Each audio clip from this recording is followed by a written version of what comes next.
casser un peu quelques idées reçues et outiller un peu les gens pour innover. Après, suite à la présentation sur la misarchie, je sais pas trop le lien que je peux faire, si ce n'est qu'évidemment innover, c'est créer du nouveau et que un nouveau projet de société, c'est évidemment quelque chose d'innovant. Donc voilà, moi je voulais un peu traiter des idées reçues sur l'innovation et puis débattre sur ces sujets, échanger pour les personnes qui veulent innover.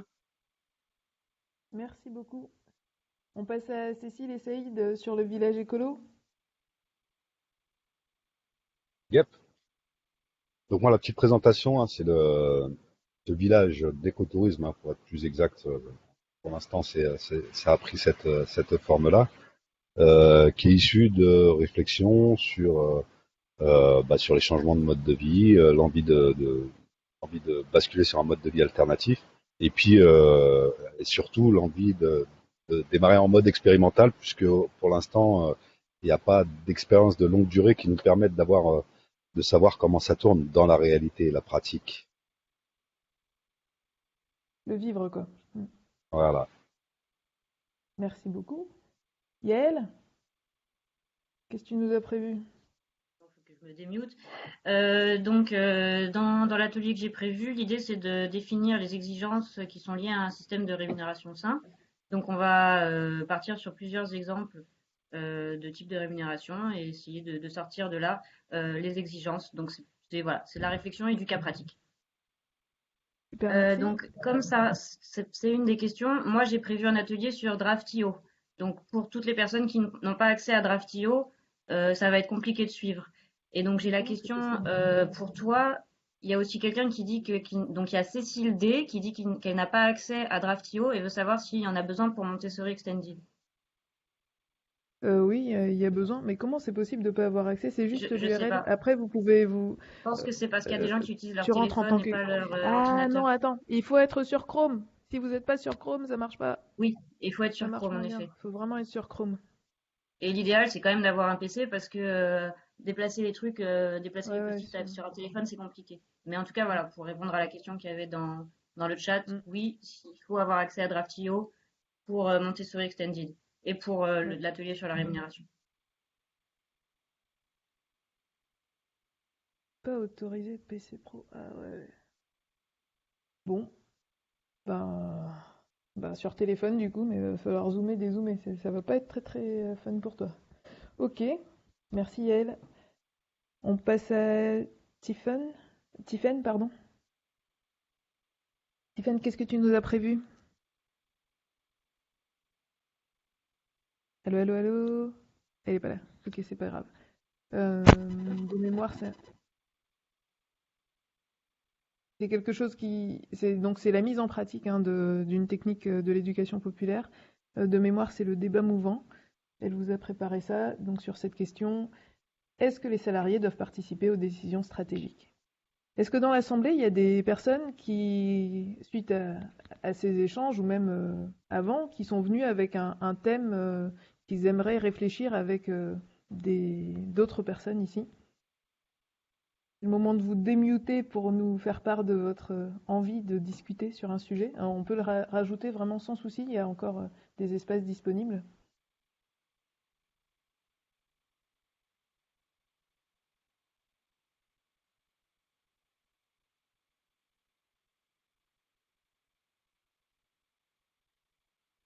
Ok, donc il n'y a pas plus. Parfait. Et puis je vous rappelle aussi si ces sujets-là donc occupent des salles, et puis il y en a une dernière ici, la salle jardinée, c'est possible. Alors, je dis ici alors que j'ai rien partagé encore, pardon. Je sais pas si vous voyez mon écran. Tuk tuk, vous voyez mon écran? Vous voyez quoi? Vous Je le voyez vois. notre répertoire partagé Google Drive? On voit le Merci. Draftio là. Ok, parfait. Donc ici, là, il y a la salle jardinée, c'est possible. Donc si vous voulez juste discuter avec des gens de choses et d'autres, donc c'est pareil, c'est ouvert. En fait, dans le format du forum ouvert, il y a bien sûr la loi des deux pieds, mais il y a aussi le fait que, à un moment, vous n'êtes pas forcément obligé de contribuer à un atelier. Vous pouvez juste aller discuter avec des personnes d'autres thèmes qui n'ont pas été identifiés lors de la place de marché. Donc vraiment, sentez-vous libre d'aller dans un endroit ou un autre. C'est gênant quand même le Draftio si vous n'avez pas accès pour switcher d'une salle à l'autre, hein.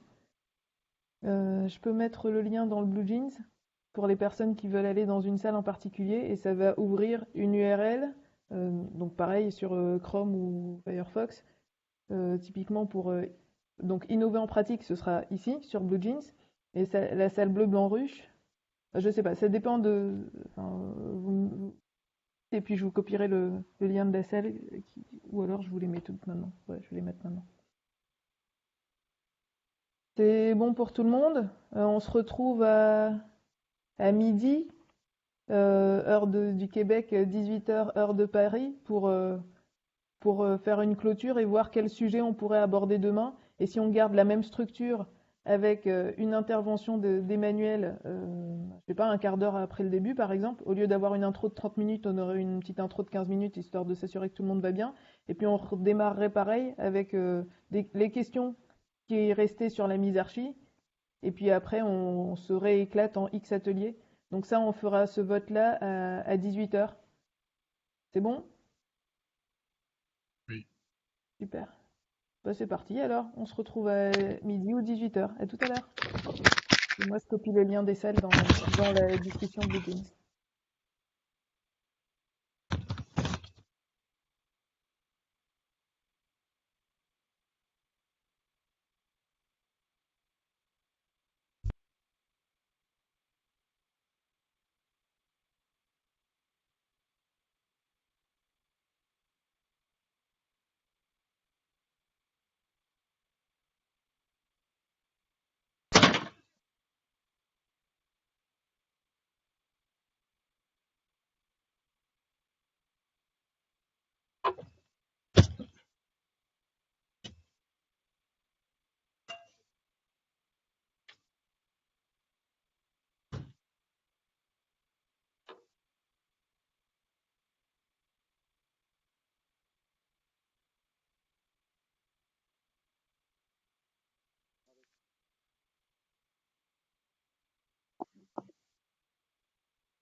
Alors,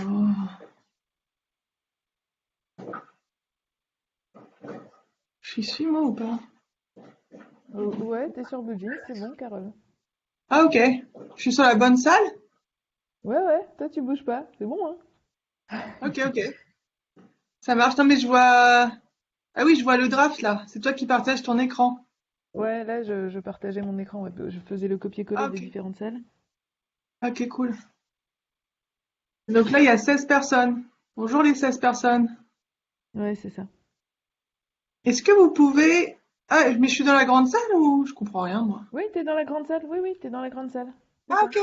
Ah, Innovant Ouais, Pratique, c'est dans la grande salle. Ok, super. ouais, Et donc on peut enregistrer. Top. oui. Ah, très bien. Bah, bonjour à toutes les personnes qui sont là. C'est le moment de capter votre attention avant que vous partiez avec vos pieds ailleurs.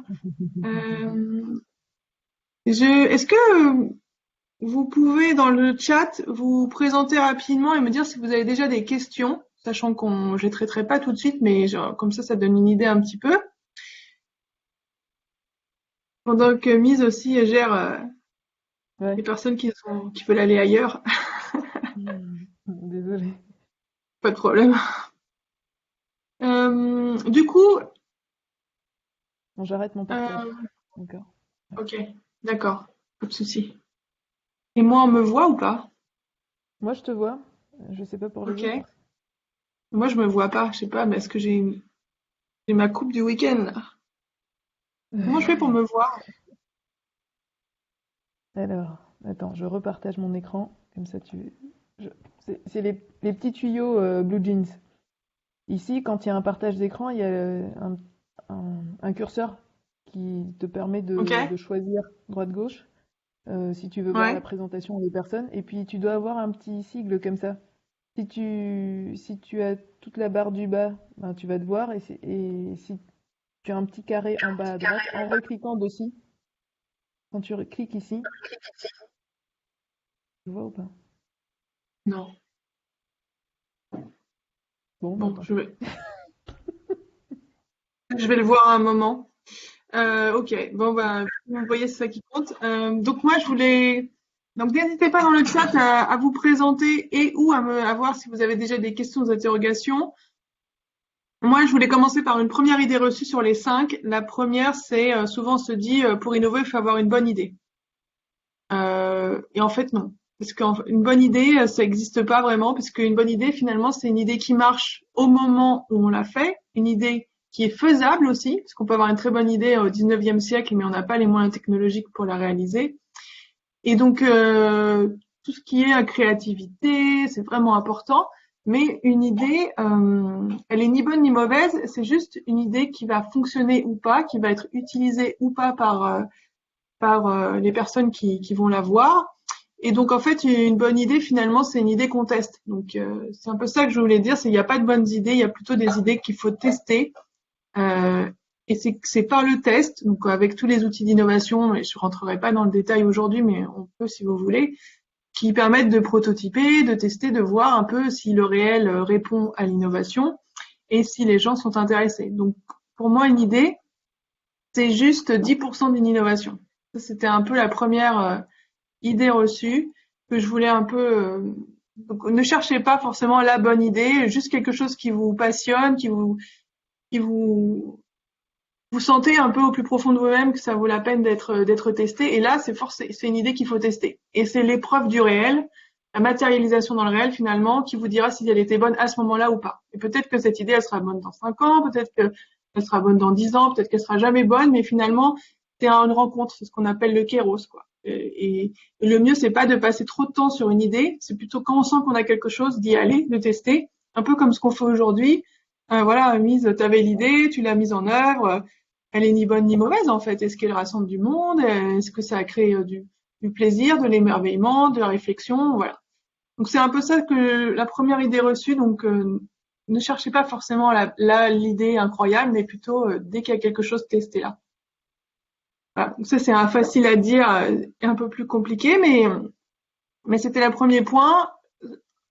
Un deuxième point, c'est donc si je vous dis qu'une idée c'est que 10% d'une innovation, ça veut dire qu'est-ce que c'est une innovation? Aujourd'hui, on dit une innovation, ça peut être du blabla, ça peut être, c'est un peu tout et n'importe quoi, c'est un mot valise. Donc forcément, on peut y mettre des choses qui ont du sens et des choses qui n'en ont pas, ou qui n'en ont pas en fonction de notre système de valeurs. Donc pour moi, une innovation, c'est pas une invention. Une innovation, c'est quelque chose donc qui existe dans le réel, donc qui est en train d'exister et qui est utilisé par des personnes, voilà, et qui crée quelque chose de nouveau. Donc c'est un peu en complément de ce que je disais sur l'idée, c'est-à-dire qu'une innovation, c'est 10% d'une idée. 10% c'est une idée, soit 40% c'est une exécution, c'est-à-dire quelque chose qu'on crée, qui advient, qui arrive au monde et qu'on teste, donc avec des prototypes, des MVP, il y a plein de méthodologies qui permettent de le faire. On peut faire des choses en 5 jours, on peut vraiment aller très vite aujourd'hui avec les moyens digitaux. Et c'est quelque chose qui crée de l'engagement, donc qui crée une communauté, une audience qui est utilisée, et ça c'est 10, voilà, 50% de l'innovation. Donc voilà, c'était la deuxième idée reçue sur l'innovation.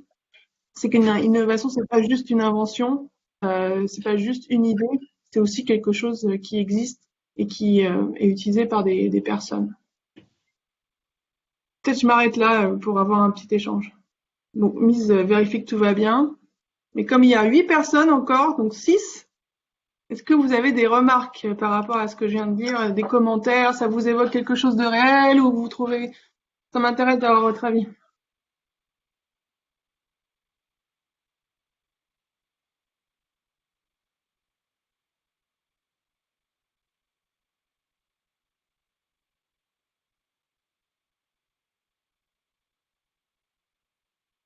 Vous pouvez parler dans le chat aussi.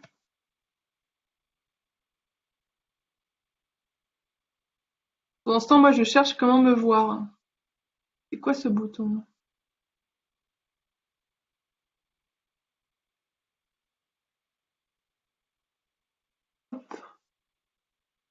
J'entends pas Mise, hein. T'as pas ton micro.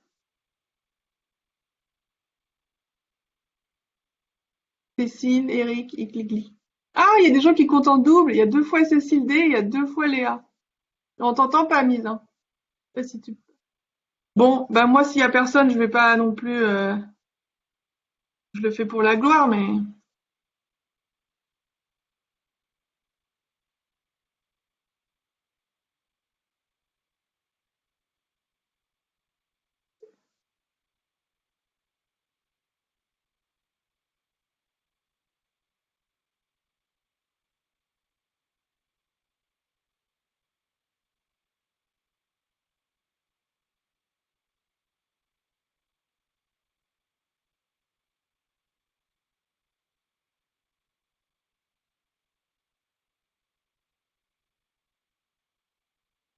Ah oui, très bonne question. Donc, Eric demande comment se rendre compte d'une innovation ou d'une idée farfelue, tout simplement.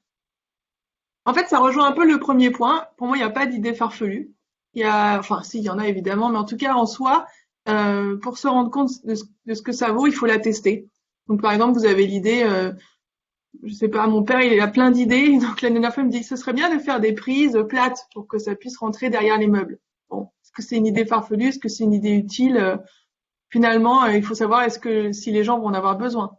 Donc la première, il y a 2 niveaux de réponse. Le premier, c'est celui-là, c'est il faut tester en fait. Une idée, par exemple, quand on a inventé la voiture individuelle, que Ford a créé des voitures individuelles à des coûts très modérés pour les personnes, on aurait pu penser que c'était farfelu, mais c'est ce qui a marché. Et c'est là que j'arrive au deuxième niveau de réponse, c'est que quand une idée répond à un problème, c'est-à-dire qu'elle résout un vrai problème pour les gens, dans ce cas-là, il n'y a pas de notion de farfelu ou pas, il y a une notion de ben, ça va fonctionner parce que ça résout un problème. Donc dans tout ce qui est innovation, on est beaucoup dans ces sujets de résoudre des problèmes et par rapport à la voiture individuelle à faible coût, quand Henry Ford l'a créé, il disait si j'avais demandé aux gens ce dont ils avaient besoin, ils m'auraient dit qu'ils voulaient des chevaux plus rapides. Or, leur problème, c'était d'aller plus vite. Donc, lui a répondu au problème, la nécessité et l'envie d'aller plus vite ou d'aller plus loin dans un temps plus réduit, en inventant la voiture individuelle. Et du coup, cette idée, elle s'appuyait sur une vraie résolution de problème. Et lui a ajouté quelque chose supplémentaire qui était le côté un peu bas, à coût assez bas, accessible. Qu'à l'époque où il n'a pas été le seul à créer la voiture, en fait, il y a plein de gens qui créaient des voitures individuelles. Il était un parmi une centaine d'inventeurs à l'époque. Et lui, ce qui a différencié, c'est de faire quelque chose à bas coût. Donc, son idée de voiture, il a pensé un peu à qui allait l'utiliser et il a fait quelque chose qui maintenant est assez commun, c'est un produit à bas coût. Pour l'époque, en tout cas, c'était assez accessible aux classes moyennes. Et donc c'est là aussi c'est en ça qu'il a été innovant, c'est sur l'idée de la voiture, mais sur la façon de la commercialiser et sur les coûts qu'il allait mettre en place. Donc voilà, donc pour répondre à Eric, une idée n'est farfelue finalement que si elle ne trouve pas son public ou si elle arrive trop tôt, si technologiquement elle n'est pas pratique. Voilà, si on avait voulu inventer le téléphone portable il y a 100 ans, on n'aurait pas pu, on n'avait pas la technologie. Aujourd'hui, avec le digital, la démocratisation des outils en ligne, regardez, là on fait une session ensemble, un forum ouvert en ligne, avec plein d'outils qui sont gratuits. Aujourd'hui, c'est vraiment beaucoup plus simple d'innover, qu'on se soit de façon managériale, produit, service, parce qu'on a beaucoup d'outils. Et donc, moi, mes messages que j'aime bien faire passer, c'est que il n'y a pas de bonne ou mauvaise idée, il y a juste des idées à tester. Et une fois qu'on a vu que ça marchait ou que ça marchait pas, ben on passe à autre chose. Finalement, c'est un apprentissage. On aura testé. Et c'est pour ça que les personnes qui ont plein d'idées, elles en essayent une, elles en essayent une autre. Il faut pas passer trop de temps à chercher la bonne idée, parce que peut-être que c'est pas ça. En revanche, chercher le bon problème à résoudre pour les gens, quelque chose quelque chose voilà qui parle aux personnes, donc ce que je vous expliquais sur le côté voyager seul, j'arrive pas à aller assez vite, je peux pas me rendre d'un point à un autre assez rapidement. Bon, ça c'était un problème auquel la voiture individuelle a répondu. Mais bon, la Ford T, hein, c'est pour information, ça veut dire que c'était le modèle qui correspondait à la lettre T. Il y en a eu beaucoup plus avant, donc cette idée, il a fallu la tester, l'améliorer. Il y avait beaucoup de défis technologiques, techniques plutôt à l'époque. Donc parfois ça peut prendre du temps. Mais quand on sent qu'on a un problème qui mérite d'être résolu, que les gens ont une appétence, on voit et donc que ça marche, alors là il faut y aller plus loin. Voilà. Donc le plus gros, c'est la réalisation, ouais, c'est ce qu'on appelle l'exécution, ouais, exactement. Et l'adéquation, réponse au problème posé. Enfin, complètement, Eric, c'est exactement ça. En fait, les startups aujourd'hui, et même les entreprises et les personnes individuelles, elles passent beaucoup de temps à chercher les problèmes. Donc, il y a 10 ans, moi, quand je faisais du conseil, on parlait des cailloux dans la chaussure ou des trous dans la raquette. En fait, qu'est-ce qui vraiment pose souci aux gens, plutôt que d'avoir une idée où on pense que ça va être. Donc, aujourd'hui, il y a beaucoup de temps qui est passé dans les méthodes d'innovation. Bon, dans des design sprints, par exemple, qui ont été inventés par Google, on passe plusieurs jours, plusieurs mois, ça dépend des méthodologies, à chercher à parler aux gens qui sont notre public cible, ceux qu'on imagine avoir un problème, ceux pour qui notre innovation et notre idée pourrait être parlante, et on teste avec eux, on vit un peu leur vie aussi, on fait beaucoup d'immersion aujourd'hui. Donc on essaie de développer, par exemple, j'ai une amie qui travaillait pour améliorer les services informatiques pour les personnes âgées. Et donc, elle a passé du temps, elle allait dans les appartements des gens pour voir comment ça se passait leur vie. Et elle m'avait dit un truc vraiment qui m'a marqué. Elle dit, moi, je me souviendrai toujours de l'odeur du beefsteak qui cuisait chez une des mamies. Et étonnamment, le fait d'avoir vu comment elle vivait, comment son ordinateur était positionné dans son salon, quelle était ça lui fait après imaginer des choses qu'elle n'aurait jamais imaginées auparavant parce que c'était trop théorique. Donc, il y a une grande partie du temps qui est prise pour identifier les problèmes, mais pas identifier les problèmes dans son bureau ou dans une salle de réunion avec les meilleurs esprits possibles. Non, et aller vraiment avec les personnes, donc ou chez elles ou dans les situations dans lesquelles on veut les aider. Si c'est pour améliorer un accueil, on va aller passer du temps à l'accueil. Si c'est pour améliorer un produit, je sais pas, ben vous passez du temps avec les gens. Donc effectivement, la partie d'identification du problème, finalement, en innovation, c'est une des parties les plus essentielles. Et identifier le bon problème, c'est faire 50% du travail. C'est pour ça que où on part d'une idée et on la teste avec les gens et là on voit si ça répond à un problème, ou on part du problème et on trouve des solutions. Il y a un peu deux mécanismes qui peuvent être en œuvre. Euh, Aujourd'hui, les privilégiés, c'est plutôt la recherche de problèmes, mais pourquoi pas ne pas passer par l'idée, hein. Moi, ça restreint pas mal les possibilités à mon avis. C'est-à-dire, Eric, qu'est-ce qui restreint pas Ouais. mal les possibilités? Oui, vous m'entendez? Oui, Oui, c'est Eric. Euh, ben, en fait, si on prend l'exemple de Google ou on prend l'exemple de ces entreprises-là, c'est-à-dire déjà mhm, que les gens, ils sont dans une bonne position et ils croient à cette histoire d'innovation, ils ont rien là-dessus et tout ça.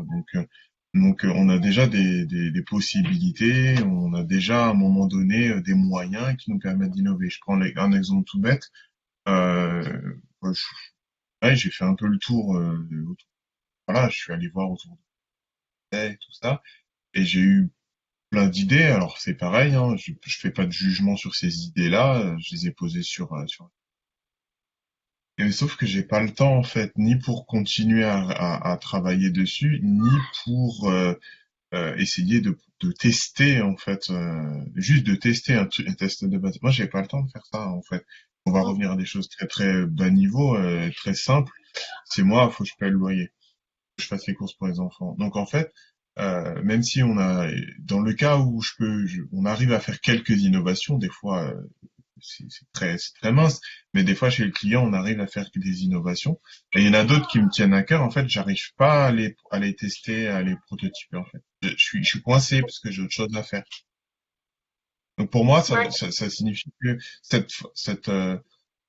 la limite en fait de tout ça, c'est que il faut avoir faut avoir les moyens d'innover. Donc ça veut dire que ça bloque. Pour moi, quand on regarde 3M par exemple, euh, ils ont pu innover et trouver le post-it parce qu'ils ont laissé du temps en fait aux gens. Google, ils ont aussi euh, j'ai oublié comment ils appellent ça, mais il y a 20% de leur temps en fait, ils ont le droit de faire ce qu'ils veulent en fait, et après on leur dit oui, mais après par contre c'est vous allez en parler et on voit si l'entreprise peut vous aider à améliorer les choses et à tester vos idées. Après par contre c'est notre propriété, mais on vous laisse tranquille. Donc autant 3M que Google, ils ont réussi à faire un truc de fou. Le post-it il a été créé comme ça et aujourd'hui ça a sauvé la boîte.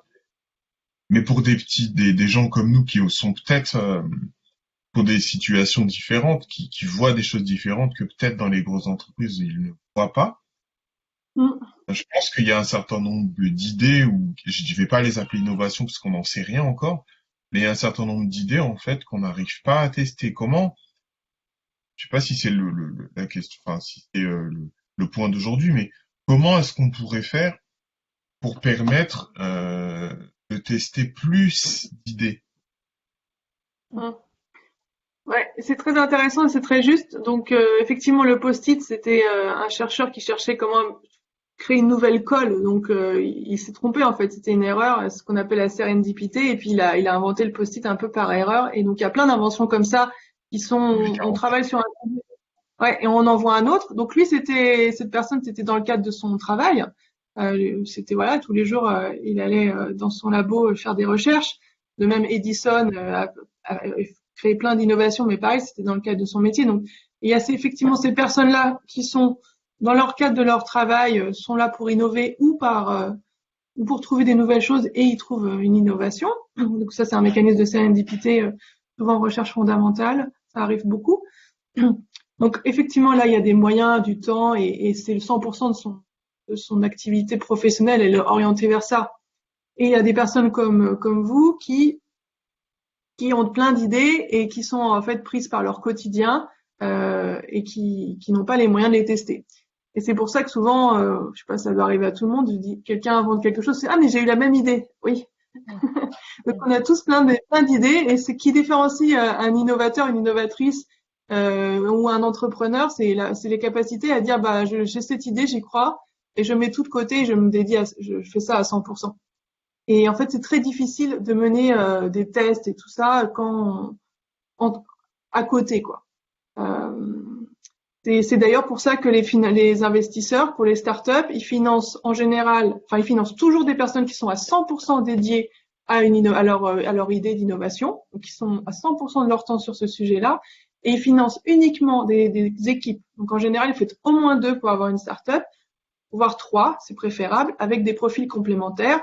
Donc aujourd'hui, ce qui marche bien, c'est une personne qui est un peu créative, qui a l'idée, une autre personne qui est capable de la réaliser, donc souvent si c'est une idée digitale, un développeur, et puis une personne un peu artistique sur des sujets de design que j'ai évoqués rapidement, donc je vous parlais des design sprints, de toutes ces méthodologies de prototypage. Et donc en fait, ça c'est 3 compétences, avec aussi un aspect business qui peut être présent mais qui peut être partagé. Donc en fait aujourd'hui, on voit que les innovations qui marchent, si elles sont en entreprise, c'est parce que l'entreprise effectivement a un cadre et crée quelque chose qui permette aux gens d'innover, donc leur dédie du temps et des ressources et de la formation et de l'accompagnement, où c'est compris dans leur travail. Et puis il y a les startups qui elles se mettent à 100%. Et donc souvent on voit que les personnes qui sont dans les startups, c'est des jeunes, ils sortent d'école, ils vivent encore chez leurs parents, souvent ils sont assez bien dotés en capital social, capital culturel, et puis ils croient beaucoup en eux et puis ils se lancent. Et ils prennent pas trop de risques quand ils sont jeunes parce que ils ont pas de contraintes familiales ou des choses comme ça. Et donc c'est un biais de notre société actuelle. Je ne sais pas si en misarchie on pourrait innover plus facilement de son côté, mais ça c'est un vrai frein. C'est une vraie difficulté. La réponse, elle est pas simple. Je pense qu'il faut être capable de faire des arbitrages. C'est pas évident. Moi-même, j'ai plein d'idées tout le temps. J'ai un carnet avec 10 idées super que j'adore sur une centaine, mais je peux pas les mettre toutes en œuvre. Moi, j'ai écrit mon livre, ça m'a pris 7 mois à temps plein. J'ai monté un podcast sur les petites entreprises. Bon, c'était plus rapide parce que j'ai pas mal de compétences, mais je l'ai exécuté, je teste, je vois si ça intéresse les gens. Après, moi, j'ai choisi d'être freelance. J'ai choisi de plus avoir de travail salarié en journée. Donc, c'est aussi un choix qui me coûte financièrement, qui me mobilise plus. Donc, on peut pas tout avoir, en fait. On peut pas avoir la vie un peu standard.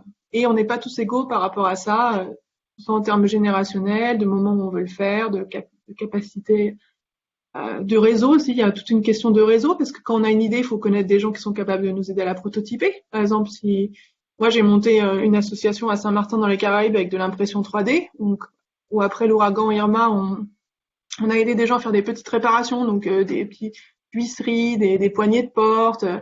Et on n'avait pas les compétences 3D, ma cofondatrice et moi, mais on a trouvé des gens parce qu'on a du réseau, parce qu'on est dans l'innovation.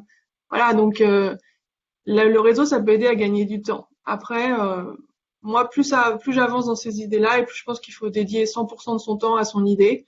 Peut-être sur un temps donné, peut-être c'est poser 2 semaines de vacances, se dire là, je lui fais à fond, je vois si ça marche, mais on peut pas trop faire les choses en dilettante, en fait. C'est très difficile. En tout cas, ça demande beaucoup, beaucoup de ressources financières, etc. Voilà pour la réponse. Donc oui, Eric, ça restreint pas mal les possibilités, mais dans la société dans laquelle on vit, peut-être que quand on aura un revenu universel, ce sera bien, on pourra dédier du temps à ce genre de choses. Mais ouais, c'est vrai. Ouais, tu disais, est-ce qu'en misarchie, ce serait différent? Bah, en fait, en misarchie, Ouais, t'as 16 heures temps complet. Donc après, tu as plus de temps, tu vois, si tu veux creuser un sujet. En gros, tu as ton salaire en 16 heures. Bon, bah, c'est cool. génial. Ben Après, voilà. Donc, je peux essayer de vous partager ce que je fais moi, parce que sur Montessori Extended, mais genre, j'arrête pas de bosser sur le sujet et j'y pense tout le temps, tout le temps, tout le temps. Je dors avec, je mange avec, je fais mes week-ends avec. Mais pour réussir à le tester, et j'avoue, Eric, hein, c'est compliqué, mais j'essaye de prendre un petit bout et puis je le mets sur un projet.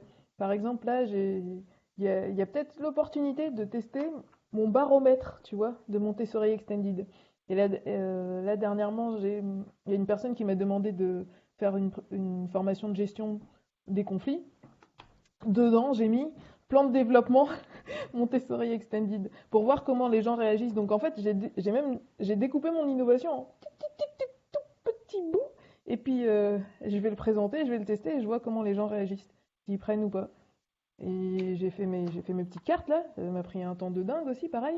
Et puis quand je dois accompagner quelqu'un, ben, ça dépend des personnes, hein, mais il y a des fois ça s'y prête. Du coup, je sors le jeu de cartes.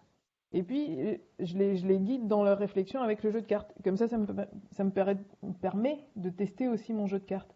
Donc des fois, peut-être qu'il ne faut pas apprendre l'innovation en gros blocs non plus, euh, mais profiter de chaque petit truc que tu vois pour faire, ok, comment je peux tester tout en, tout en délivrant l'opérationnel, comment tu peux mettre un petit bout de ton innovation dedans. Qu'est-ce que t'en penses, Carole? ouais, c'est une bonne idée. C'est une bonne idée. Effectivement, on fait avec les moyens qu'on a et ça peut permettre d'avancer petit à petit. Et garder toujours cette idée de tester, d'apprendre, Mm. de ces boucles un peu où on se dit, j'ai cette idée, je la teste, ah, ça marche comme ça, je rechange. Ça Mm. aussi, c'est assez motivant parce qu'on voit qu'on avance. Plutôt que Mm. d'avoir une idée et de pas réussir. Parfois, on a des trop grosses idées, on est trop ambitieux. Donc, aussi réduire le périmètre ou le segmenter ou réduire un peu le périmètre, l'ambition. On veut faire une idée dans le monde entier, mais on va peut-être la restreindre à sa ville. On veut, voilà, ça peut aussi aider à avancer et ça peut nous garder de cette énergie. Parce que le plus difficile, c'est quand même de garder l'énergie dans la durée, surtout quand on est seul. Et parfois aussi, trouver quelqu'un qui partage l'idée, ça peut être c'est stimulant aussi d'avoir un binôme qui est intéressé. Ça peut aider à avancer. Et ça, je trouve que c'est assez puissant d'être au moins deux. Et ça, on se stimule soi-même, quoi. Donc oui, c'est une bonne piste, effectivement. Du Il y a coup, un autre truc, ouais, vas-y. il y a un autre truc que je me suis dit quand j'écoutais Eric là, j'ai l'impression que c'est un problème de capacité. Tu dis il faut payer le loyer, euh, mais est-ce que du coup c'est pas le modèle financier de ton entreprise actuelle qui est trop pas assez agressif ou trop gentil vis-à-vis des clients, qui fait que tu factures pas ce que tu devrais facturer? Euh, Comment te alors libérer de la capacité à faire en augmentant ton chiffre d'affaires en fait? ouais, alors attention à ce que j'ai dit, hein. C'est pas Oui, c'est directement. mon interprétation. Non, mais c'est normal. Euh, Moi, en ce qui me concerne, par rapport à l'entreprise et tout ça, je vais pas dire que j'ai le, enfin, j'ai trouvé. Je pense que j'ai trouvé au moins une partie comment faire les choses. Donc cette partie, je l'ai gérée moi aussi. J'ai pu apprendre beaucoup de choses depuis quelques temps, hein. Euh, mais cette partie-là, c'est ok en fait. J'arrive à faire d'autres choses à côté. Donc c'est pas spécialement pour moi en fait que je disais ça, mais c'est plus pour mon entourage. Il y a quand même un certain nombre de notions que je venais confronter finalement pour voir si je suis pas en train de partir dans mes tout seul ou s'il y a un fondement. Là, c'était l'occasion de poser et de voir ce que vous dire. C'est Et, sûr. أنا نبوز avant ولا ouais, après أني حطيت après أنا par هاي contre, la هاي façon de prendre un morceau, un petit après morceau, كيف فيها ستة donc là, حطينا Vas-y, Eric. ouais. La façon d'innover, de prendre des morceaux et tout, je fais, et c'était la question qui allait arriver après, dire que pour la façon de donner mes cours et tout ça, en fait, il y a des morceaux, et moi j'ai des terrains de jeu, j'arrive à travailler ça avec des écoles, des choses comme ça, et donc il y a des choses, il y a des idées que j'ai pu vérifier. Mais par contre, effectivement, ma question de base, en fait, c'était par exemple quand j'essaye de donner un coup de main à mes élèves, par exemple, la question se posait parce que j'ai des élèves en école d'ingé là à partir de lundi, et on a des belles discussions, ils ont des super idées, des choses comme ça, et je propose en fait de leur donner un petit peu de ressources pour les aider un petit peu, pour dire leur discuter avec eux, leur faire rencontrer des gens et tout ça, parce que peut-être je peux pas les aider, mais le réseau il peut peut-être. Et en fait, moi j'avais cette idée-là avant, oui, on peut pas parce que, mais j'ai réussi à régler le problème. Mais par contre, mes étudiants, eux, ils sont encore dans ce que je vous ai dit avant. Eux, ils sont vraiment en train de se dire, moi aussi j'ai changé mon régime, je suis freelance depuis, voilà, ça fait 5 ans, la boîte elle a 5 ans aujourd'hui. Donc c'est pareil, j'ai fait mes choix, je travaille la nuit, enfin voilà, je fais, voilà, mais par contre mes étudiants, eux, ils ont pas le, j'ai des étudiants qui viennent du même quartier que moi quand j'étais plus jeune. Eux, en fait, ils sont bloqués en fait. Ils sont vraiment vraiment bloqués. C'est-à-dire que ils galèrent à avoir le réseau, ils galèrent à pouvoir faire autre chose. Quand ils ont un petit peu de temps, ils vont faire autre chose pour pouvoir s'en sortir. Donc, je dis pas là, ma question, c'était pas est-ce qu'on peut régler tout le problème d'un coup. La question, c'était quelles sont les pistes de réflexion justement pour pousser ces gens, ces jeunes qui sont dans des milieux particuliers que nous, perso, des fois, on s'en éloigne et on n'a pas, en fait, on n'a pas la bonne façon d'aborder le problème par rapport à ces gens-là. Donc, qu'est-ce qu'on peut faire en fait pour leur filer un coup de main qui va compter, que ce soit pour nous-mêmes ou que ce soit pour des gens à côté. Ok, effectivement, ouais, c'est un bon point. Ça m'amène à mon troisième point qui peut être un peu outillé de façon à la fois conceptuelle et méthodologique finalement ces jeunes parce que aujourd'hui on est véhiculé par beaucoup d'idées sur l'innovation, mais donc un peu la troisième idée reçue qui peut aider, c'est de se dire qu'en fait on cherche souvent les innovations de rupture, des trucs vraiment incroyables qui vont transformer le monde. Il y en a eu très peu à ce stade, hein, des vraies innovations de rupture. Et effectivement, le smartphone, Internet, la voiture, c'était des choses très très significatives qui entraînent des changements de business model aussi. Et moi, ce que je prône plutôt, c'est les innovations, les petits changements, donc les innovations de transposition. Et ça, les innovations de transposition, finalement, c'est quand on transpose quelque chose qui marche dans un secteur, par exemple la finance, et puis on le transpose dans un autre secteur qui peut être l'immobilier. Et pour revenir à un exemple que tout le monde connaît, c'est la roue. Voilà, on a inventé la roue, c'était assez incroyable, et on l'a mise dans un moulin. Là, on a fait de la farine. Donc, vous voyez, après on l'a mise on a fait le bateau à vapeur. Donc en fait, il y a des inventions qui sont des innovations aussi parce qu'elles sont utilisées, créées par les autres, qui peuvent aller dans un autre domaine et transformer en fait les choses. Donc aujourd'hui, quelque chose qui peut être accessible, c'est de voir des choses qui marchent dans certains domaines et de les transposer dans le sien, dans son univers à soi. Donc ça implique de s'ouvrir beaucoup, de voir un peu le monde, les trucs qui fonctionnent et d'essayer de voir les transpositions. D'ailleurs, en ce moment, par exemple, il y a tous les avocats qui sont une profession très réglementée où les notaires réfléchissent un peu sur ces sujets d'innovation. Et pour les faire un peu bouger, les sociétés avec lesquelles elles travaillent, j'en connais des designers, pour venir des startups dans du monde de l'assurance, par exemple, ou des gens qui sont dans d'autres domaines, la santé.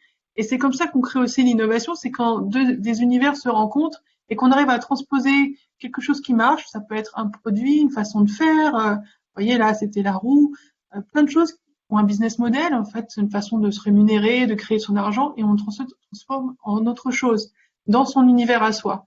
Et ça peut permettre aussi d'avoir des choses qui sont accessibles, parce qu'elles sont déjà existantes ailleurs. On n'a pas besoin de tout réinventer, pour le coup, pas besoin de réinventer la roue.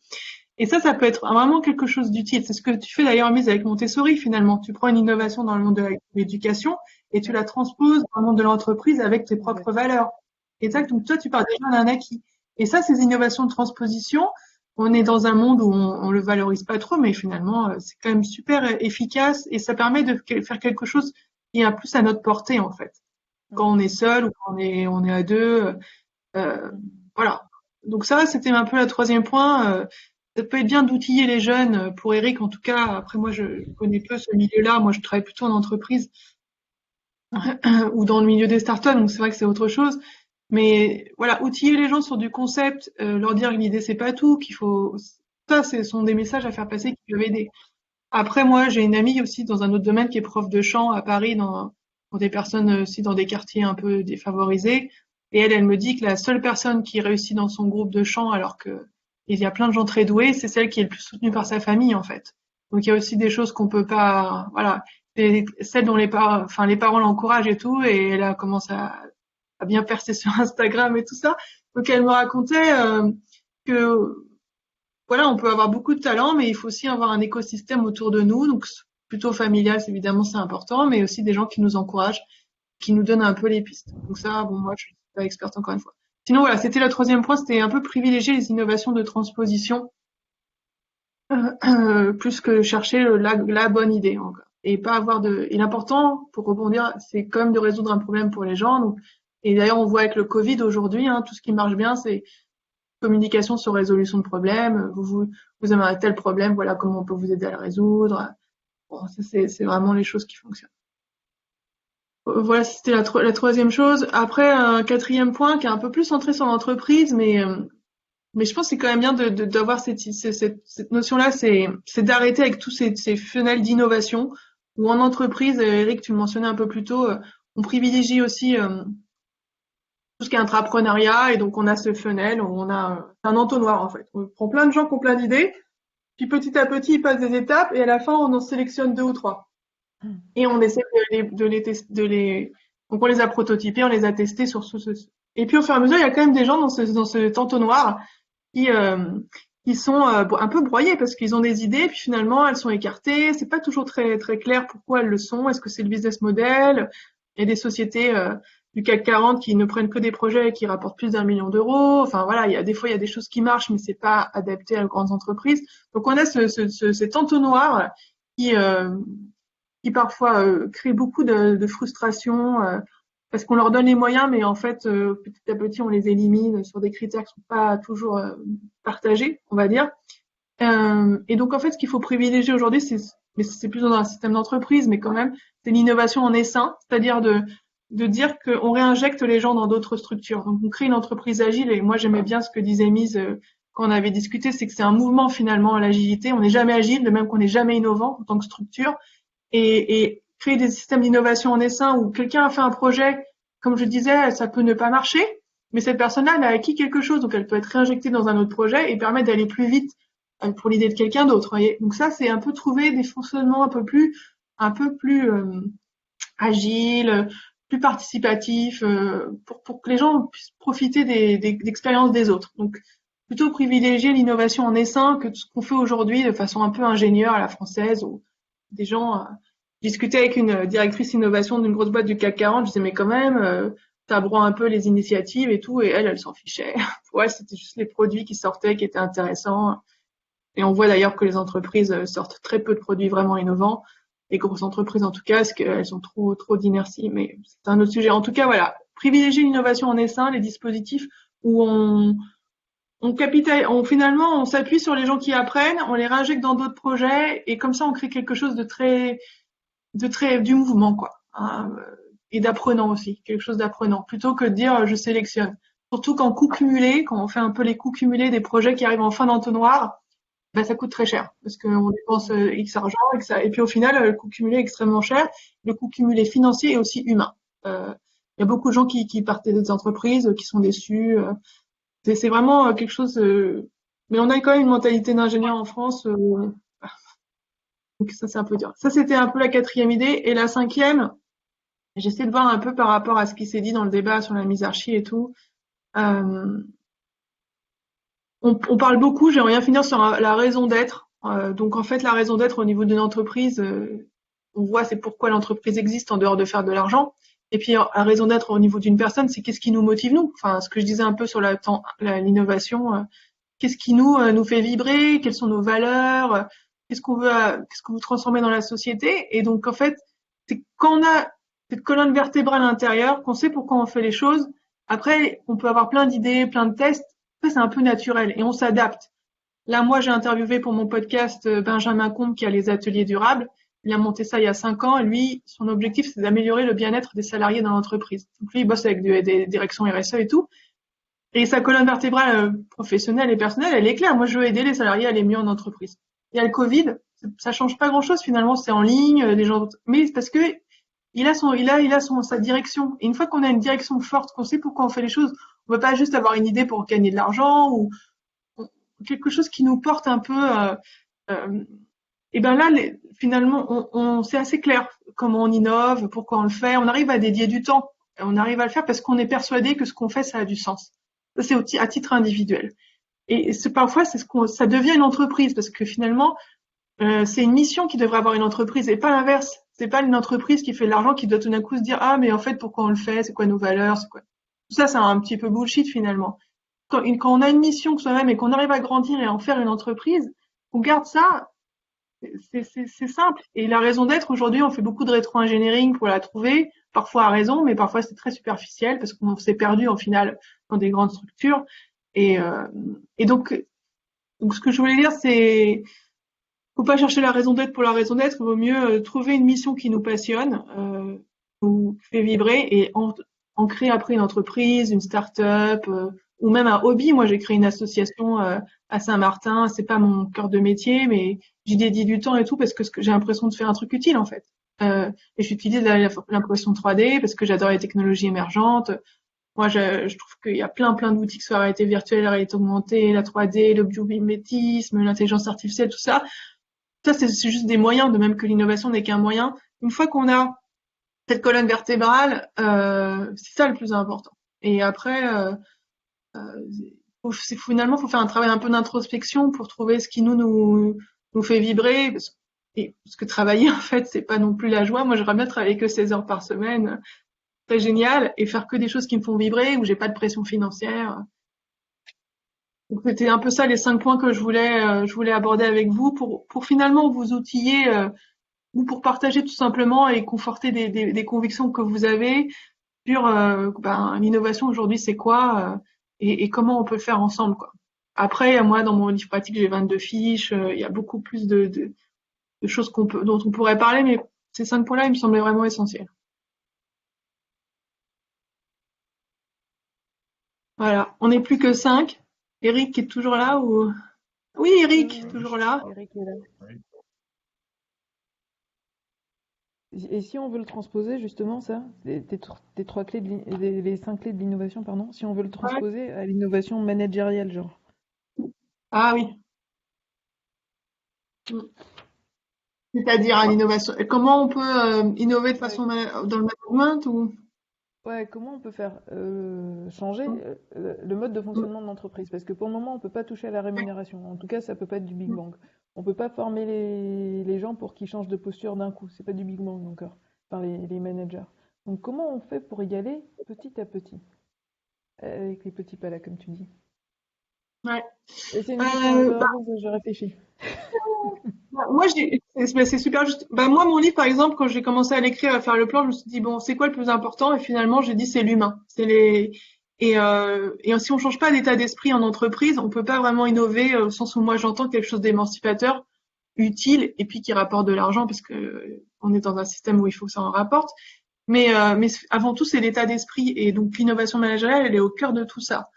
Euh, et d'ailleurs, une des positions que je prends, c'est que ça doit être les RH qui pilotent l'innovation et pas une direction d'innovation ou la DSI. Ce qui est assez iconoclaste encore, mais on voit que ça se précise parce que c'est l'humain qui compte. Et une des façons, un des petits pas qui est de plus en plus, on va dire généralisé, c'est toutes ces formations sur le design, sur l'agilité, qui justement changent l'état d'esprit des gens et qui amènent l'innovation managériale.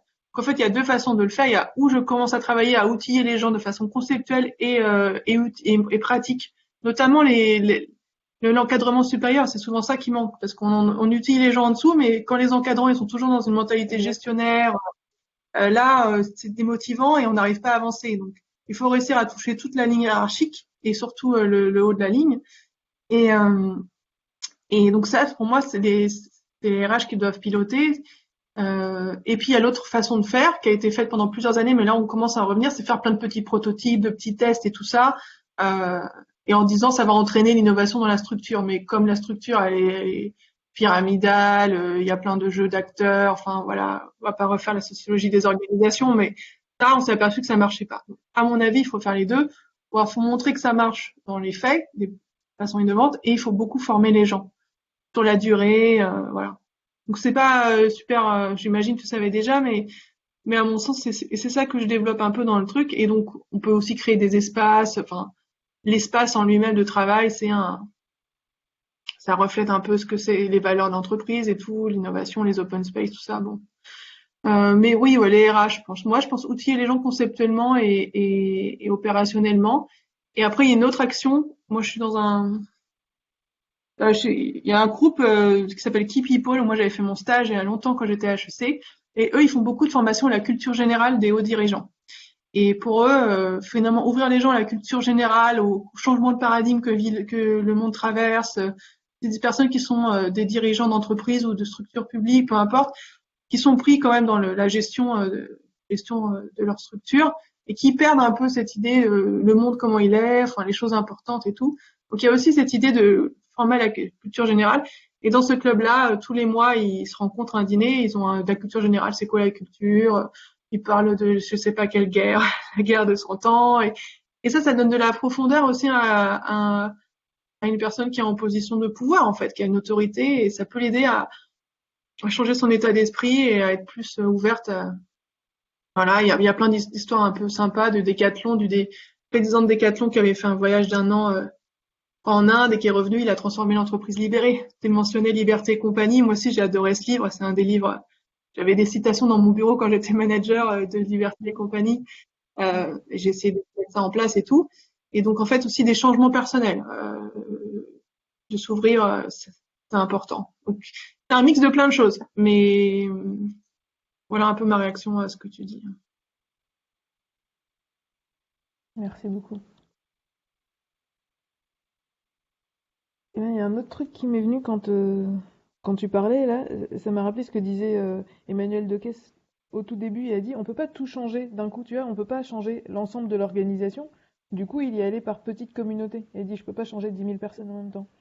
Donc, euh, donc peut-être que c'est ça qu'on est en train de faire aussi dans les organisations quand on découpe en équipes, euh, en équipes agiles, genre des petites équipes, genre pas plus de 12 personnes. Donc là, c'est plus possible en fait d'aller changer la culture et le mindset à cette échelle-là. Donc plus on découpe Ouais. en petites, ouais, Mais il faut pas oublier les équipes du dessus parce que sinon ça crée trop, il y a trop d'écart entre ce que les ouais, gens ouais, vivent clairement. dans leur équipe et comment le management est pratiqué. Du coup, il y a un clash et souvent il y a une sortie en fait. Enfin, comme plein de Ouais, gens, moi aussi je suis partie de ces structures-là parce que je n'en pouvais plus en fait, de me heurter à toute cette incompréhension, à cette mentalité gestionnaire. Et là, on voit comment l'État français gère la crise du Covid et franchement, ouais, c'est tout moi, pyramidal. ouais, ça me déprime, la façon dont c'est fait, comment on se laisse embarquer dans les toujours pas de test, pas de masque, c'est quand même incroyable. Et on comprend pas pourquoi aussi, parce que parfois c'est qu'une question de communication et tout ça. Bref, donc oui, effectivement, les petites cellules, les petites choses, mais il faut que ça marche. Moi, je dis souvent, on commence à balayer les escaliers par le haut. Donc Donc si jamais en bas c'est tout propre, mais quand il y a plein de poussière, elle redescend. Et après on n'a qu'une solution, c'est ou de subir et de déprimer, ou de partir, d'essayer de créer des choses de son côté, euh, comme ce que toi et moi on fait et d'autres personnes ici là qui sont freelance. C'est dommage de pas réussir. Et donc moi mon livre que j'ai écrit pour les DG de PME, je l'ai écrit pour les personnes qui avaient déjà cet état d'esprit. Que je sais pas comment convaincre les gens qui l'ont pas en fait. C'est d'autres personnes peut-être voilà, Oui, à l'américaine. Non, mais dans leur dîner Ouais. de culture générale, en fait, ils s'auto-convainquent. Oui, c'est vrai. Oui, et puis ils peuvent ouvrir leur état d'esprit et tout. Donc moi, je suis une personne qui peut travailler avec des gens qui sont déjà un peu dans cet état d'esprit. Et puis il y a d'autres personnes qui sont plus douées pour convaincre et faire transformer la façon de voir le monde. On a tous nos forces et nos faiblesses, quoi. Moi, je suis une bonne. Moi, une fois qu'on sait où on veut aller, je peux aider à y aller. Comment on fait, qu'est-ce qu'on choisit, comment on s'organise, comment on donne le pouvoir aux gens dans l'entreprise. Mais après, c'est un autre sujet effectivement de convaincre, de le bien Mais en fonder des fait, choses. l'innovation et le pouvoir dans l'entreprise, c'est un peu la même chose finalement. Parce que tu peux pas innover tant que t'as pas l'autorisation de. Donc, tant que quelqu'un Ouais, d'autre a le pouvoir de dire oui ou non à ce que tu proposes. Donc, ouais. on Alors revient c'est vrai, dans. il faut parce que, on dit souvent Mhm. qu'une innovation c'est une désobéissance qui a réussi. Et souvent, on innove en faisant justement en désobéissant, c'est-à-dire en prenant un risque dans une structure qui veut contrôler le risque. Et c'est ça qui marche. Donc dire que c'est une Et en fait, désobéissance qui a réussi, c'est une belle formule. et est-ce C'est-à-dire que tu es que obligé de désobéir? Parce que quand tu désobéis, tu te mets en risque toi en fait. C'est pas oui, le risque, il est pas sur le projet que tu portes, il est sur toi. C'est un peu flippant quand même. C'est pas une façon d'inciter les gens à innover. ouais, Tu ouais, innoves, ouais, mais non, fais gaffe, hein, si tu reloupes, rah!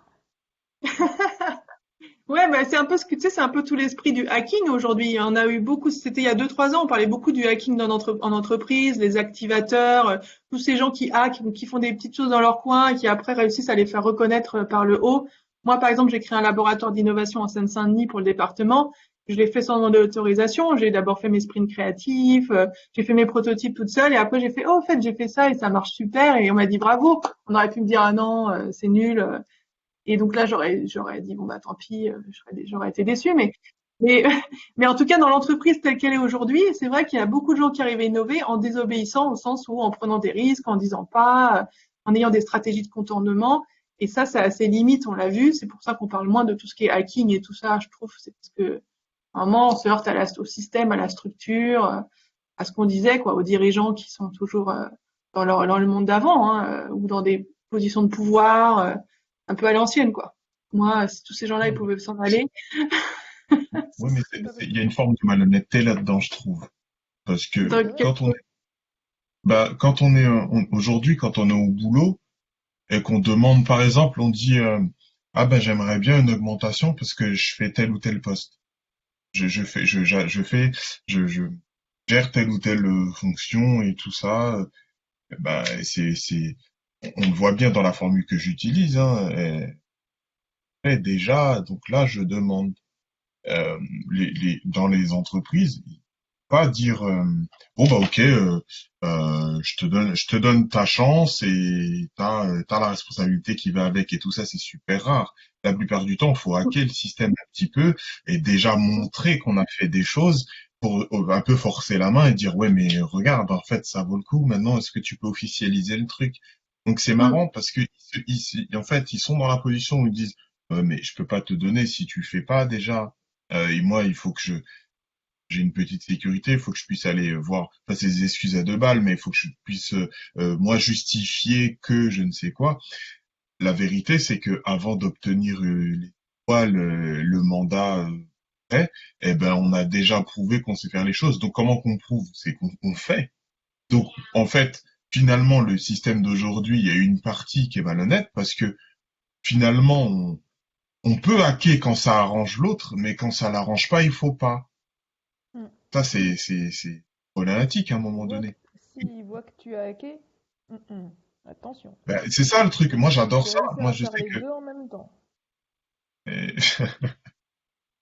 enfin, pour moi, il faut enfin, moi, j'adore cette expression de hacker. Moi, je trouve ça bien. Et si ça marche pas, Ah ok, bah qu'est-ce que t'as voulu faire? Ah, ça a pas marché là, bah on peut pas l'utiliser maintenant, mais il faut pas museler les gens en fait. Enfin, ça c'est Mm. mon avis en fait, c'est que c'est trop facile en fait. Les managers à l'ancienne, c'est ça, c'est qu'ils utilisent une. Il y a une partie d'innovation qui les intéresse, en vrai. En Et fait, ça, en fait, en fait, ils tordent le truc en fait. C'est ça qui va pas pour moi. et là, je me dis, t'as raison de passer par les RH en fait. Si on dit au niveau des RH que les gens doivent avoir genre une demi-journée par semaine pour bah, on leur demande pas de rendre des comptes en fait sur cette demi-journée par semaine. Bah là, ils Mais auront oui, peut-être le temps d'innover et de faire des trucs. Mm. Parce que sinon, ils vont être contrôlés pour chaque heure qui passe. voilà. Ouais, ouais. Chez un de Non, mes mais clients, C'est ça les marche. RH. Chez un de mes clients, ça marche. Je suis allé, j'ai demandé, on a demandé au manager de les laisser un peu tranquilles. Alors, il y a plein de retours il y a plein de retours hein, quand on fait la gestion de changement. On a cette partie-là cette tentation de revenir à l'ancienne parce que ça apporte du contrôle et un besoin psychologique à combler. Mais la vérité, c'est que il faut réussir à lutter contre ça et les laisser tranquilles un petit moment et voir ce que ça donne. Et il y en a qui acceptent. On s'est battu et ça marche un petit peu mieux. C'est pas encore ça, hein, on est bien d'accord. Hein, c'est encore des boîtes à l'ancienne. Et ça mm. pourrait être Mais il aussi faut que ça marche. Et ça pourrait être un argument pour attirer des personnes, en fait. Parce que les boîtes, en ce moment, elles ont pas mal de difficultés d'attractivité. Non, vous voyez pas ça? Bah oui, oui. Après, ça attire un certain type de personnes, hein. Moi, j'ai Bah, interviewé c'est ça. une DG de transport routier dans le centre de la France pour mon livre. C'est pas un métier hyper glamour, mais elle a une gestion de ce qu'elle m'en a raconté, en tout cas, super humaine, innovante dans le principe. Alors elle avait une boîte à idées, mais c'est quand même bien, tu vois. Les gens lui donnaient des idées, elle essayait elle essayait de les mettre en œuvre. Quand elle fait des cahiers des charges pour acheter des nouveaux camions, elle sollicite tous ses chauffeurs pour savoir qu'est-ce qu'elle devrait choisir et tout. Et elle est dans un secteur traditionnel, elle a la cinquantaine, et quand même, ou même peut-être un peu plus, et elle est quand même dans cet état d'esprit d'ouverture, de participation, et tout ça, ça favorise l'innovation quand tu fais confiance aux gens. Et en fait, ce qu'il y a derrière, c'est la confiance. Et aujourd'hui, on n'est quand même pas dans une société, la preuve avec le Covid, là, on a tous doivent signer des attestations, on nous verbalise. Évidemment, si on fait pas confiance aux gens, ils ont tendance à prendre le virage opposé, quoi. Et moi, je pense que c'est un super pouvoir du manager, la confiance. Et, et ce que j'aimais bien dans la liberté et compagnie sur ces sujets-là, c'est qu'ils disaient que les entreprises qui mettaient ça en place, la sociocratie, tout ça, tous ces sujets, bah en fait, il y a des personnes pour qui à qui ça correspondait pas, elles partaient. Donc ça, c'était un point fort quand même. Ça correspond pas à tout le monde. Donc autant si on veut aller par là, il faut accepter qu'il y a des gens, c'est pas leur système, ils préfèrent être dans un cadre. Mais il y en a de moins en moins quand même. J'ai l'impression et j'espère en tout cas que les nouvelles générations, elles sont quand même plus.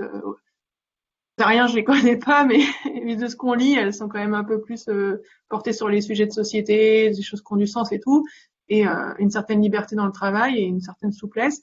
Donc, euh, donc tout ça pour dire que oui, le système actuel, il est super néfaste. Il y a quand même des gens dans le lot qui arrivent à faire des choses bien et parce qu'ils utilisent leur super pouvoir qui est je fais confiance à mes équipes. Et quand la confiance elle est pas là et que je peux pas faire confiance, bah, je me sépare des gens. Et puis comme ça, je crée des choses qui sont fructueuses. C'est un peu rude de le dire comme ça, mais quand même, 80% des personnes, elles ont envie de s'investir dans le travail, d'être en confiance, sans pour autant se tuer à la tâche. Malheureusement, il y a plein de gens qui sont pas dans cet état d'esprit, mais c'est pour ça que pour moi, les RH, effectivement, c'est le point clé. Et un DG ou une DG ou un PDG qui dit je laisse l'innovation au RH et c'est important, quelqu'un qui a tout compris. Maintenant, combien l'ont compris, pas encore le cas partout. Avec les jeunes, je vois Exactement ça. beaucoup. Euh, Hum, je le vois beaucoup. C'est pour ça, c'est une des choses que je lâche pas de former les jeunes.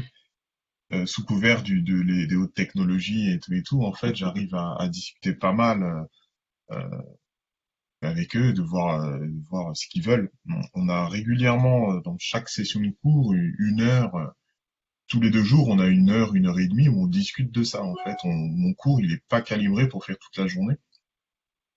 et on arrive à discuter de ça, et ils me disent ce qu'ils veulent, comment moi je vois les choses, comment ça se fait que ça marche, et je suis à fond là-dedans, il faut faire confiance aux gens, sinon.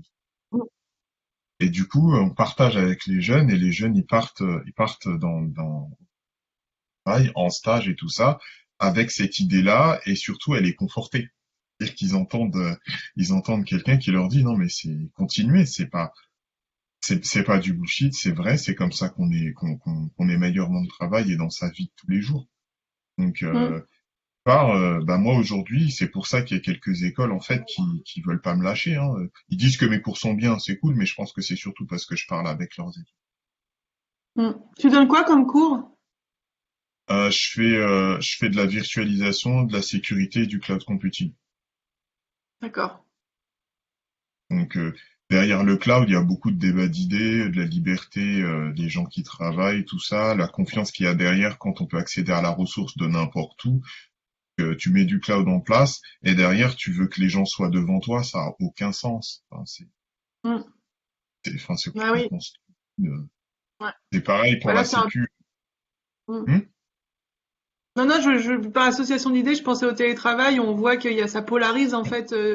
D'une part, les gens qui sont encore plus dans le contrôle de leurs salariés, donc qui achètent des applications, qui prennent des photos de toi toutes les 5 minutes, qui contrôlent combien d'emails t'envoient. Et puis les autres qui sont avec leur super pouvoir de la confiance, et au contraire travaillent sur les résultats, sont plutôt dans essayer que leurs salariés aillent bien, sont plus souples.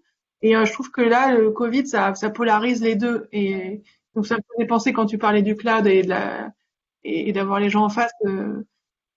On est quand même dans un monde là où faut pas être dans un truc angélique. Je pense qu'il y a quand même des choses enfin, voilà, ça polarise des cultures et des façons de travailler qui sont déjà existantes. Donc, quand on faisait déjà confiance, on le fait plus. Et quand on le faisait pas et qu'on était très orienté sur la productivité, la rentabilité, à cracher un maximum d'argent au détriment de l'humain, bah là c'est encore pire. Hein, on voit comment les sociétés réagissent. Donc voilà, c'était juste ça par rapport à ce que tu dis. Et de même pour l'innovation, on voit que aujourd'hui, l'innovation c'est instrumentalisé dans certaines entreprises et dans d'autres ça a du sens. Donc on en revient toujours à l'état d'esprit, à l'intention aussi. Pourquoi on le fait? Et pour rebondir sur ce que tu as dit juste avant, sur Twitter, moi j'ai vu des gens qui disaient, ok, vu comment ma boîte elle m'a traité pendant le Covid, post-confinement, ciao ciao, hein. Je trouve une autre boîte qui. Ouais, donc ça polarise, mais dans les deux sens, hein. Ouais, Ça ouais, c'est polarise et ça. ça crée les réactions. Je me suis Ouais. permise Mais là, de ouais. résumer. Ouais, vas-y, pardon. Ouais. Et là, t'as vu, il y a des gens qui sont fait virer sur Zoom, mais ça c'est aux Ouais, États-Unis parce que le droit du travail est horrible, protecteur, mais il y a des choses ultra violentes qui se passent aujourd'hui. Euh, clairement. Génial, Vous voyez merci mon d'avoir pris écran? les notes. Ouais, je me suis permise de faire ça. Je sais pas si c'est totalement ce que tu mettais derrière les clés. N'attendez pas la bonne idée, essayez de résoudre un problème. Parce qu'à un moment, je suis Super. partie, donc je sais pas. L'idée n'est rien si elle n'est pas mise en pratique, même si c'est par tout petit bout. Oui. C'est ça la deuxième? Ok. L'innovation de Ouais, transposition c'était pour que ce soit, ouais. ouais, pour que ce soit à notre portée. Injecter de l'innovation en essaim, en mettant plus de participation et permettre de profiter d'expériences réussies ou non des autres. Même si un projet d'innovation n'a pas fonctionné, la personne qui a porté l'innovation a appris des choses, un mindset qui peut bénéficier à notre projet. Et 5, la Exact. raison d'être. Qu'est-ce qui nous motive ou nous fait vibrer, quels que soient les événements extérieurs, la direction forte tire les innovations. Et c'est une mission qui devrait avoir une entreprise, j'ai beaucoup aimé quand tu as dit ça, avec une mission qui nous passionne, alors on peut utiliser toutes nos compétences à ce service. Mm. Et après, c'est questions-réponses. Mais j'ai pas tout Ouais. noté, hein, désolé. Hein. Et Ouais. c'est Non, sur mais j'ai le tendance Google aussi à. Drive. Ouais, c'est super. Bah oui, ça résume bien les idées forces. Euh, ouais. Moi, ce que je cherche, si je peux promouvoir des innovations, voilà, qui permettent de mettre les gens en capacité à faire, les aider à le faire, et en même temps qui soient utiles, donc ou à titre personnel ou pour la société, ou ouais, je pense qu'il y a, un chemin. Après, voilà, faut pas avoir, ça peut être d'innovation managériale, de l'innovation produit, innovation service. technologiques.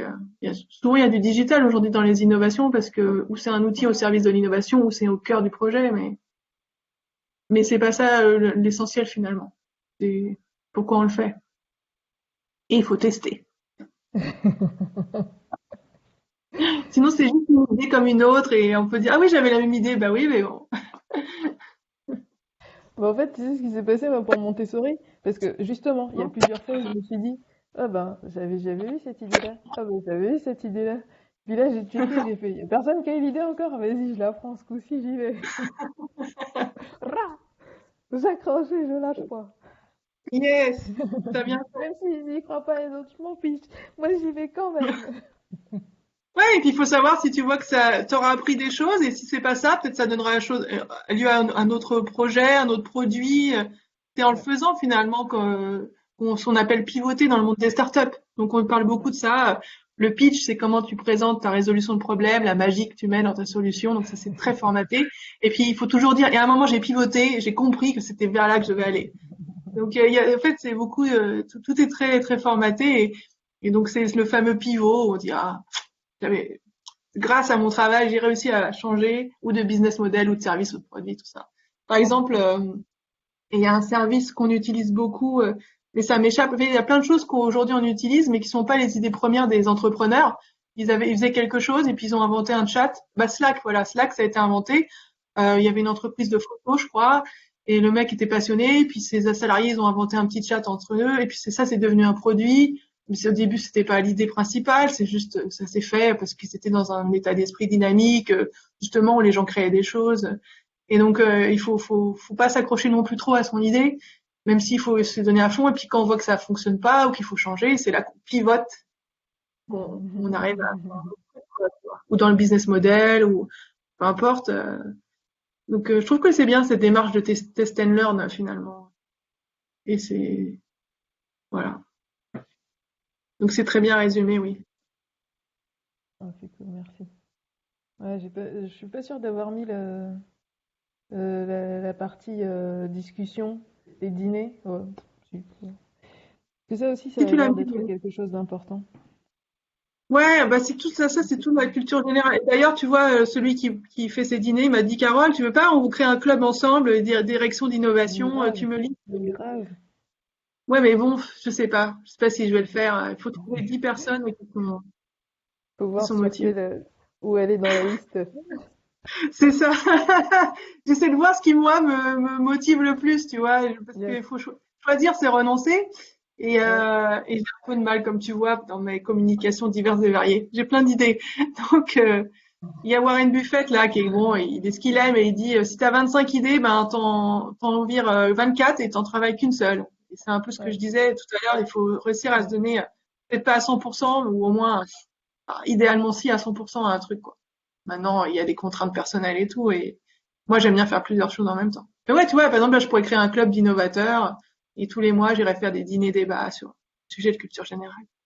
Mhm. Oui là, est-ce que dans ma liste c'est tu vois où je le Ouais, mets? c'est ça. C'est ça. C'est ça. Voilà, c'est Ouais, ça. c'est vraiment cool. Est-ce qu'on se fait une petite pause avant de reprendre en plénière à 6 heures ou Ça me va. vous Moi, voulez... je suis très satisfaite par cet échange déjà. Ah, tant mieux, je suis contente. Eric, toi qui as été très actif dans la conversation, est-ce que ça te va si on s'arrête là ou tu avais autre chose à commenter, dire? Non, non, c'est très bien, merci. Bon, tant mieux. Eh bien, c'était sympa ce petit moment à trois. Pour les autres Allez, personnes merci. qui étaient là, si elles sont... Et bien sûr, à l'américaine, il faut acheter, n'hésitez pas à acheter mon livre. Il est en vente en ligne. Il y a beaucoup plus d'éléments, beaucoup plus d'outils. euh, c'est plus, ça vaut le coup, évidemment. C'est juste 25 €. Ouais, et puis franchement, écoutez les podcasts aussi. Moi, je les trouve vraiment très inspirants. Sur les 5, là, je pense, j'en ai écouté 2 ou 3. Et puis, je me suis inscrite du coup à l'application de Neo Class. Là, j'ai pas encore pratiqué, mais rien que d'écouter le podcast et d'écouter la dynamique de la meuf, en fait, tu te dis, ah bah tiens, bah oui, c'est vrai, c'est peut-être un besoin que j'ai en ce moment. Ouais. Et, et, Elle est forte, et hein? peut-être que. Ouais, elle est forte. Ouais, ouais, ouais. Ouais. Elle Oui, assume merci. sa dictature de l'autogestion. Ah ouais, mais elle était un niveau au-dessus des autres, hein. Enfin, Ouais, quand j'ai interviewé, j'ai fait, ah ouais, vous avez déjà vos océans bleus, votre stratégie pour la suite, ouais, ouais. que j'ai pas mis tous les extraits, on en a parlé un peu plus. Elle me dit, oui, on en parlera plus en septembre. Franchement, elle m'a impressionnée. Bah, Et j'ai oublié non, de mais dire que c'est dans le sûr. livre, t'es interviewé quand même. Mais J'aurais en dû. plus, elle peut pas tout lâcher là, tu vois, dans le Non, non, podcast, non. c'est sûr. Parce qu'elle a fait Ouais, ça. Mais franchement, ouais. Au taquet, au ouais, taquet. Et elle réfléchit, bam, ouais, elle le ouais, met en pratique. Ouais, ça fait plaisir. ouais, ouais, ouais. Et si t'as, Et elles, et elles en sont plus, deux. elle est Ouais, elles sont accompagnée deux à par la son tête de mari. Néonès. Tu Ouais. vois, elles sont deux cofondatrices, elles répartissent bien les rôles. Néonès, c'est quand même un succès, hein. Elles font 50 millions d'euros de chiffre d'affaires en pas très longtemps, en 12 ans. Et elles ont fait une innovation de transposition. Je crois que j'en parle dans le livre. Elles ont pris un concept étranger de salle low Mhm, cost qu'elles ont mhm, transposé en France. Et après, elles mhm, ont failli faire une franchise avec la boîte, mais la boîte comprenait pas trop les contraintes françaises, les habitudes de travail, que tu vois, par exemple, nous, entre midi et deux, on prend du temps pour manger. Enfin, tu mhm. vois, il y avait plein de trucs qui impactaient un peu le business model. Et elles ont fait une innovation de transposition, mais puis dans l'exécution, c'est ça qui compte. C'est c'est des météores, les deux cofondatrices. Et elles sont dans le faire, quoi. Donc c'est pour ça aussi. Voilà. Bon. Micro-pause. Yes, micro-pause. À tout de suite, 10 Merci minutes. pour tout ça. Vas-y, à Merci. tout de suite. Merci à vous.